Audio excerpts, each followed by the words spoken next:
Well, today's update on the Battle Wagon 4, number one, I got the rest of the parts out of the car. They had been left in there after bringing the other truck back. I actually started to take this swing arm mount off of the Battle Wagon 3.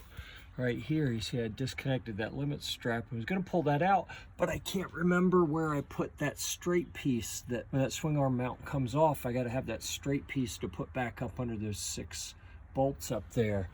I can't remember where I put it, so I skipped that for now. Did some more pressure washing all the way around today. It got kind of dark yesterday and I wasn't able to see real well.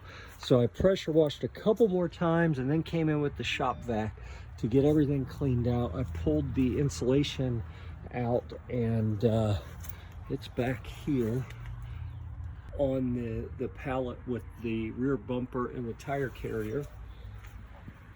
Let's see, what else? Really, it was a lot of pressure washing, and then I sprayed a couple of these Blue Force Tracker consoles off to get them ready. I had someone who wants one of those. One will go somewhere and the other 3 are available. Really? That?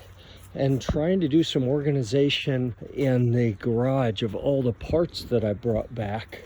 And I spent a few hours out here pressure washing and vacuuming and pressure washing again and moving things around. So that's really the update for day 2 of the Battle Wagon 4 being back here at Gear Report headquarters. I don't feel like there's a lot of visible progress that was made. A lot of things behind me that I'm not going to show you in the garage where I was organizing things that are going to make a difference. I think tomorrow the sky's going to open up and we'll have a couple days of rain. So maybe, just maybe, I will be hooking up the tow bar and backing the truck into the garage so that I can work on it when it's raining. We'll have to see.